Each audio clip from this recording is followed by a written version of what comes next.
Hi besties, and welcome back to my YouTube channel. My name's Kelly.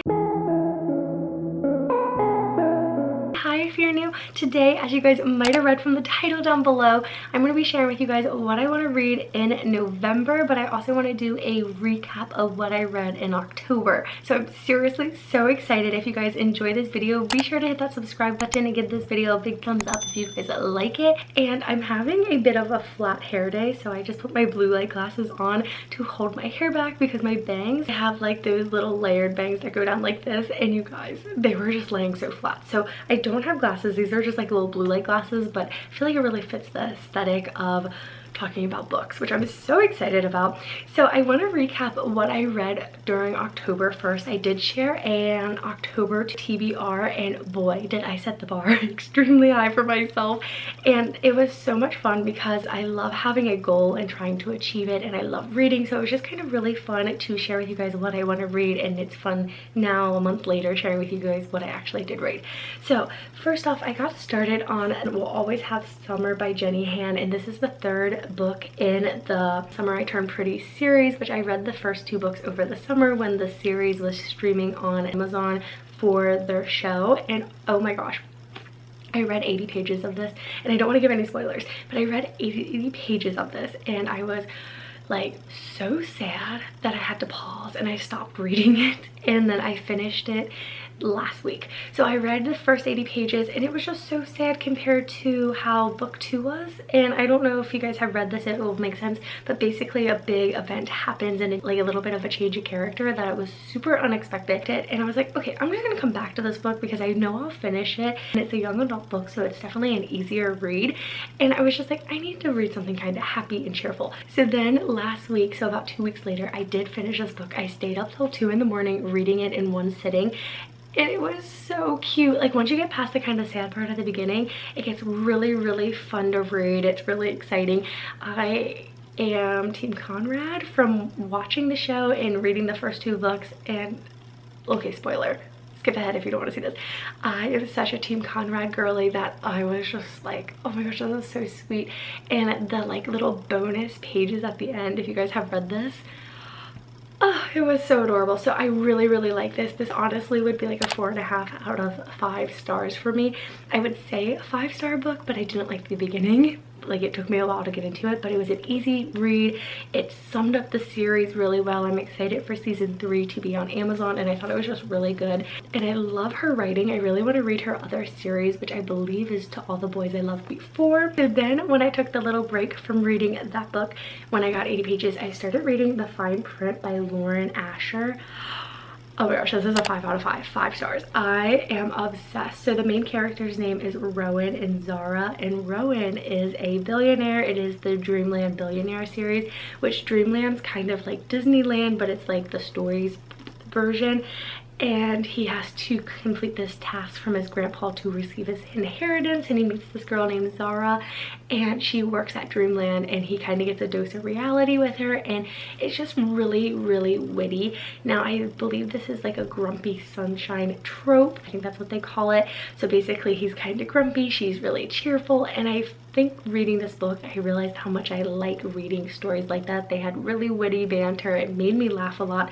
I did annotate this book a little bit, so I would go in and highlight things that I thought were romantic or things that I thought were funny or like helped the plot of the story. And it was just really, really good, and it made me want to read more. So then this was not part of my TBR for October, but I went to Target and picked up, well, I went to Target and Barnes. I went to Target first because I think they have better prices for books, and I was able to find book 3, but I had to go to Barnes & Noble for book 2. So book 2 is Terms and Condition, and this is about the oldest brother, because there's 3 brothers that have to complete tasks, and this is about Declan and Iris, and he's grumpy as well. So I did like the book, but this one was a little bit different. This was an arranged marriage, which I liked, but it was definitely different reading it, and it was just really, again, witty banter. It was really good. It was a lot of pages, so it definitely took me a while to read, but the third one was really, really long. But this one was 466 pages, and This is another one that I would stay up really late reading, and I really liked it. But I will say I think the beginning took me a while to get into the book, just because I kind of feel like it hopped in right away. Like there was not a lot of like time to develop the plot and the characters. So I would give this a 4 out of 5 if you guys are curious. I don't know. I do have a Goodreads account. It's just at KellyPrepster. I will have it linked down below in case you guys want to connect on there. I think that's a thing. But I've been rating them and putting my books that I'm currently reading on it there. And then the last book that I read in October was The Final Offer. And this is the 3rd book in the Dreamland Billionaire series, and this is about Cal and Elena. And now Cal is one of the 3 brothers, and he just had a lot of things going on, and so did she, that I just could not relate to. So this book had a very good ending, and it was the longest book by far. It was 580 pages. It was a lot. It's a big book, and it was probably my least favorite out of the 3 of them, but it was really like good. It tied it all together. It had the other characters from the previous 2 books in, which was really fun to see them later on, because like you can see their relationship develop throughout each book, and I liked it. It was just different, and I'm curious if anyone who has read this feels that way. It's like a second chance. He's not grumpy, but he has some like personal stuff going on, and the girl is a single mom, which I think is beautiful, but I don't really like, that's not really my speed on reading. So it was definitely different, but I really did like it. I would rate the series like 10 out of 10. Highly recommend. I think I'm a little late to the game on reading them, but they were so good. But the first one was by far my best, and I do think you could probably read these out of order and be totally fine.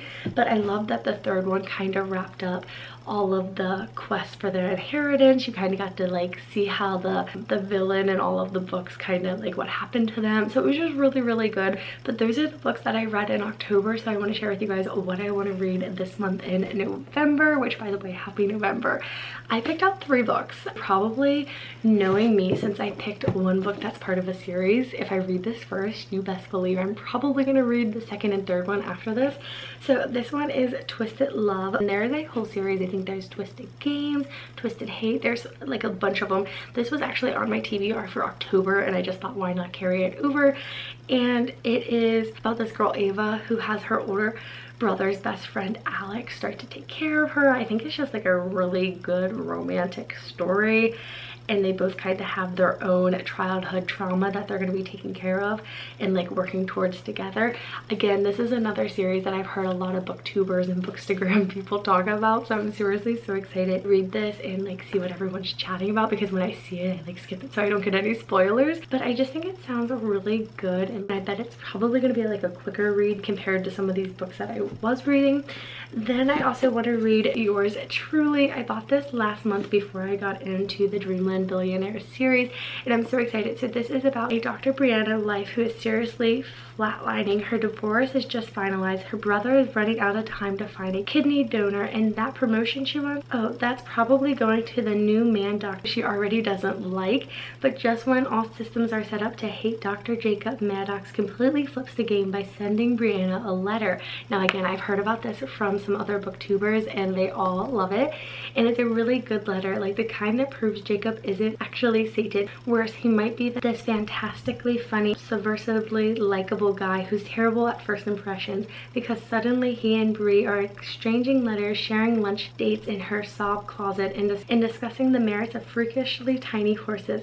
But when Jacob decides to give Brianna the best gift imaginable, a kidney for her brother, she wonders just how she can resist this quietly sexy new doctor, especially when he calls in a favor she can't refuse. So I think this is going to be really good. I heard Sarah Caroli talk about this, and it inspired me, influenced me to go get this book, and I'm really excited. But I did hear a few things about her writing, that she has a few other books that kind of all intertwine together. Now I have heard you can read this on its own, so I'm really excited about that. And then the last book that I really want to read is another book, a part of a series. So again, if I start with this one, maybe I'll read the 2nd one. And this is The Things We Never Got Over, and I've heard wonderful things about this. When I bought it at Barnes, the lady who was working there was so nice. She's like, you're going to be back for the 2nd one in no time. time. This is about Naomi and Knox, and Naomi is on the run not just from her fiance and a church full of well-wishers, but from her entire life. Although if you ask her, Naomi's riding to the rescue of her estranged hot mess of a twin, Tina, to knock 'em out. A rough around the edges town where disputes are settled the old-fashioned way with fist and beer, usually in that order. It just sounds so good. Too bad for Naomi, her evil twin hasn't changed at all. After helping herself to Naomi's car and cash, Tina leaves behind something unexpected. The niece Naomi didn't know she had. Now she's a guardian to an 11-year-old going on 30 with no car, no money, and no plan. There's a reason this bearded bad boy barber doesn't get involved with high maintenance women, especially not type A romantic ones. But since Naomi's life imploded right in front of him, at least Knox can do is help her out of a jam. And just as soon my camera battery died, so I put a new one in, and can do is help her out of a jam, and just as soon as she stops getting into new trouble, he can leave her alone and get back to his quiet, solitary life. At least that's the plan. I don't know, this one just sounds really juicy. I've heard that it's really good. I've heard that like it's a fast read. I saw on my Facebook someone posted that they read it in 2 days, and I'm like, okay, I'm excited because this is another really big book. I hope you guys enjoyed hearing my wrap up of October. I would love to know what kind of books you've been reading, what you're currently reading, so let me know in the comments down below because I love chit-chatting with you guys. If you enjoyed this video, be sure to give it a big thumbs up and don't forget to hit that subscribe button down below. I just want to thank you guys so much for watching and being here, and I'll see you guys back here very soon with another new YouTube video. Bye guys!